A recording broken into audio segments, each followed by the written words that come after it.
Hey everybody! So the West Division Challenge is finally over, and before we moved on, I thought let's have a look at the numbers. So right here you see the full schedule and results. Obviously the teams in bold are the teams that won. We have the full list of decisions, who won, who lost, who got the save, all that good stuff. And let's move on. So Colorado won the whole thing. They went 5-1, and if I remember correctly, their only loss was a walk-off at the hands of Arizona, if I remember right. Yeah, look at me. I did remember things. Awesome. So again, Colorado went 5-1, San Francisco 4-2, Arizona 2-4, and San Diego 1-5, winning their last game. So we have here the run differentials, runs scored, runs allowed. And Colorado scored 36 runs. And again, the really crazy thing is San Francisco only allowed 16 through 12 games. And they went extras. You see the run differential here. Colorado finished with a plus 14. And San Francisco, despite being 4-2, finished with a run differential of plus 1. I don't know how that happened, but hey, it happened. All right, team batting average. Crazily enough, Arizona actually had the best team batting average. Same amount of hits as Colorado, but 3 fewer at bats. So that gave Arizona 287 batting average and Colorado a 283. San Diego was when San Diego was 226, San Francisco was 214. And again, if you knew about the 2019 Giants, you're probably not all that surprised by that 214 team batting average.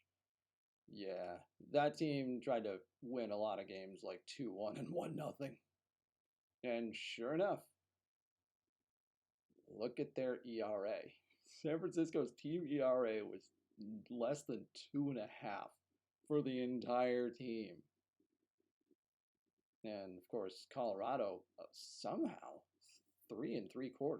And then Arizona and San Diego both had ERAs over 5. So apparently Arizona liked offense, and it was often to their own detriment. Oh, hey, buddy. There's my cat. His name is Rory, if you didn't know that already. And of course, home and away. Colorado went unbeaten at home. San Diego went winless at home. Yeah, go figure. The home road split in this series was 6-6. And Colorado and San Francisco committed 2 errors each. Arizona had 3, and San Diego with 4. Let's look at the batters. Okay, so who led everybody in hits? So I see Christian Walker with, nope, that's runs scored. Well, we'll start there. Why not? Can you tell this is one shot? This is one shot. Let's go. All right, so Christian Walker has 7 runs, and I think he led everybody. Yep, Christian Walker led the whole tournament with 7 runs scored. Okay, how about hits? Well, he had 10. But so did Ian Desmond. Oh, there we go. Fernando Tatis Jr. with 11 hits in 6 games. Not bad. Yep, that's his, all right. That is definitely his, all right. All right, who's got the most RBIs? I currently see a tie with 7 RBI between Trevor Story and Ryan McMahon. Which, when you have the RBI lead tied between teammates, yeah, no surprise. They both played for the team that won the tournament. Are you surprised by that? I know I'm not. Yep, there they are. Okay, let's look at doubles. So, Buster Posey had 3. Did anyone else have more than 3? Well, Tatis also had 3. All right, Ian Desmond. Ian Desmond had 5. And, yep, That's who won. Ian Desmond led everybody with 5 doubles. All right, let's look at the triples. Anybody have more than one? Well, Tatis had 2. And yeah, Tatis. Very few triples. Again, am I surprised by this? No. Tatis had 2. Hunter Renfroe had 1. And Alex Dickerson actually hit a triple. All right, home runs. Austin Slater had 2. Buster Posey had 2. Let's see. All right. Ryan McMahon. Here, let me bump that up so you can see that. There. Ryan McMahon with 4 home runs. 4. And of course, there's Christian Walker again with 3. So Ryan McMahon led with 4 home runs. Christian Walker had 3. And then a bunch of guys were tied with 2. So of course, in order to calculate slugging percentage, I had to keep track of total bases. So who has the most those? Walker has 20. Ryan McMahon has 21. So does Tatis. And Posey had 18. So yeah, it's a tie in total bases between Fernando Tatis and Ryan McMahon. Okay. Now let's talk the other 2 true outcomes. Who drew the most walks and who struck out the most?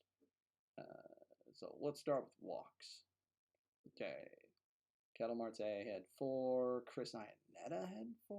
Anybody else have more than 4? Manuel Margot also had 4. Yeah, so we have a 3-way tie with 4 walks each between Margot, Iannetta, and Marte. And I mean, I have already seen who won the strikeout title here. That honor goes to Austin Slater with 15. Look at that. 15 strikeouts for Austin Slater. Ooh, that is a bunch of bad days at the plate. Okay, who got plunked? Longoria got plunked. Francisco Mejia got plunked. Luis Urias got plunked. Who else? Daniel Murphy got a hit by pitch, and that's it. Just the 4 of them. And all right, now we're here at the slash marks. Average on base and slugging percentage. All right, what do we got here? We clearly got to have some fun stuff here. Like Christian Walker slugging 909. Oh yeah, that's a good time. Oh, here you go. Because of course, this was all National League prior to this year, so the pitchers hit. And Zach Greinke went 600, 667, and 1200. Nice. You gotta love that. I also enjoy this one. Ildemaro Vargas, who I actually got to see because he was actually playing in Rochester this year. His batting average is 167. His on base percentage is 167. And his slugging percentage is 417. Well then. Let's see. Adam Jones had an okay tournament. But yeah, he did some damage later on. Yeah, Christian Walker again, 455, 520, 909. You know, this is kind of why I love doing these little tournaments, because you do see some eye-popping numbers that will just sort of eventually, like if we just did another 12 games of this, all these numbers would probably start to fall back down to earth. But where's the fun in that? At least that's what I think anyway. Let's see. David Dahl, 294, 333, 471. That's okay. Charlie Blackmon, 360, 407, 600. Not bad. Not bad. And Desmond hit 385. John Gray hit 400 as a pitcher, of course. Oh yeah, that's right. I forgot. I let Scott Oberg hit. I don't know why I did that, but I let Scott Oberg hit. Now, Tony Walters did not get a whole lot of action, but when he got to play, he made an impact.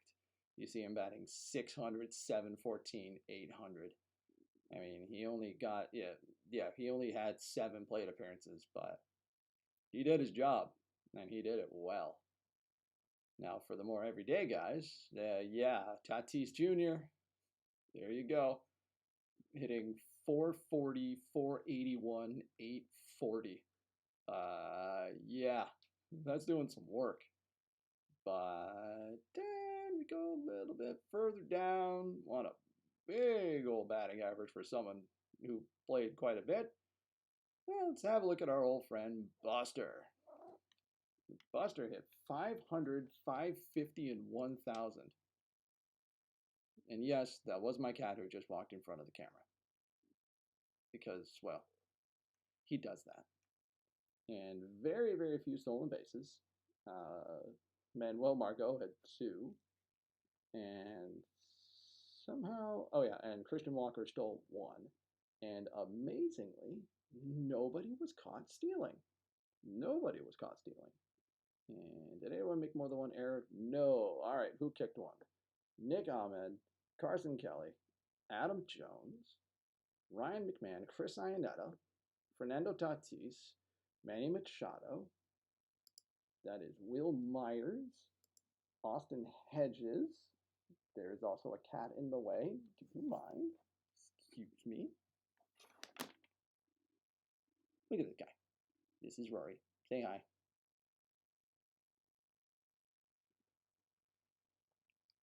Okay, who else committed errors? Oh yeah, there they are. There's the final 3. Pablo Sandoval, Brandon Crawford, Austin Slater.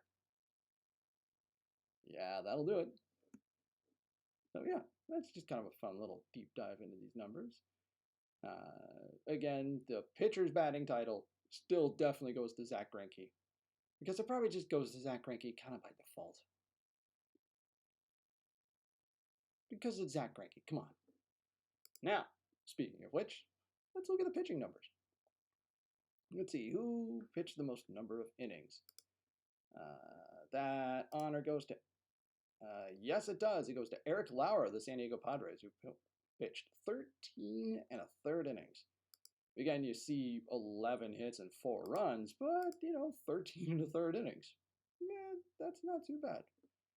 John Gray went 11 2/3. Jeff Samardzija went 12. Tyler Beatty went 11. Bumgarner went 13. Never mind. Eric Lauer is not the one who leads in innings pitched. Chris Paddock is the one who leads in innings pitched. Oh, go figure, one of his own teammates. Oh, he gave up 5 runs, but again, in 14 innings. That's not that bad. Not bad, really. And yep, I forgot. There is one. Make sure you can see it. There is actually one infinite ERA. Robbie Erlin faced a couple of batters, gave up 3 hits, 2 runs. 1 was earned, but did not get anybody out. There you go. There is your infinite ERA. Oh yeah, before we move on, only one guy has more than 1 save, and that was Will Smith of the Giants. Let's see, who gave up a ton of hits? Presumably a starting pitcher. Oh yeah. Things did not go that great for Zach Gallen. Poor guy. He gave up 15 hits. Marquez also gave up 15 hits, but he gave up 15 hits in quite a few more innings. But yeah, those are your winners. 8 runs. So the guy who gave up a ton of runs was Jeff Samardzija, but 7 were earned. So he got 1 unearned run. Yeah. Yep. Joey Lucchesi, also 8 runs there. John Gray gave up 7. And, of course, the real winner, again, Zach Gallen. Poor guy. Things did not go well for him, especially since all 11 of his runs were earned. If I remember right, one start was okay, and the other one, he just kind of got lit up. Oh yeah, Chris Paddock gave up 5 runs in 14 innings. Who walked the most? Who issued the most walks? I think it's Gallen until we find out otherwise. Right, Roar? I think so. Oh, John Gray tied him. Nope, there it is. Tim Melville. Tim Melville issued 7 walks in 12 innings. And so, that's That's a walk every other inning, really. All right, who struck out a ton? Oh, Marquez. I'm pretty sure it's Marquez who K'd 20 batters. I mean, Gray had 13, which is respectable, and so did Greinke. Greinke struck out 13, also again very respectable. Bumgarner had 12 strikeouts. Tyler Beede had 10, but then there's German Marquez with 20. Okay, who surrendered the most? Poor guy. It's Gallen again. It's almost assuredly Zach Gallen again. Oh yeah, it's him. Yeah, John Gray and Jeff Samardzija gave up 3 home runs each, but yeah, Gallen gave up 4, and that'll do it. Not a whole lot of hit by pitches in this. Hirano plunked a guy, Weaver plunked a guy, Marquez plunked a guy, and so did Jeff Samardzija. So there was only 4, and there you go. Yeah, there were a bunch of wild pitches, actually. Tyler Beede found the backstop twice. Marquez found the backstop twice. Gallen, Hirano, Greg Holland, John Gray, Michael Baez, Cal Quantrill, and Jeff Samardzija all found the backstop. All right, let's look at some ERAs. Again, there's a bunch of zeros, but those are probably also a lot of relievers. And all right, now let's go find the crazy ones, right? Like you have Hirano and Archie Bradley, both having ERAs of 36, and TJ McFarland with an ERA 27. Zach Gallen as a starter has an ERA over 10.5.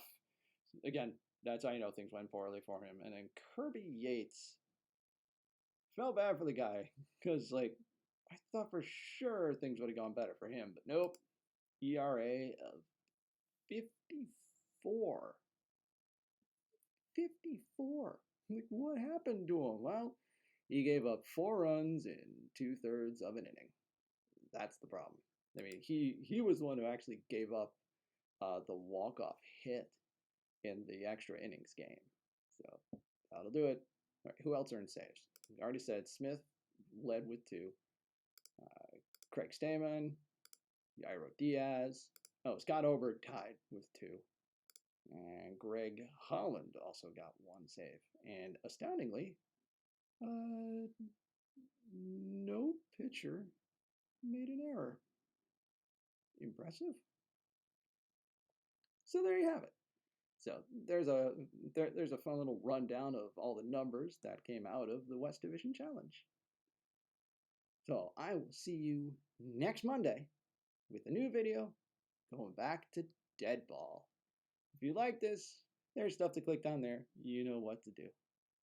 Thanks for watching, and I will see you soon.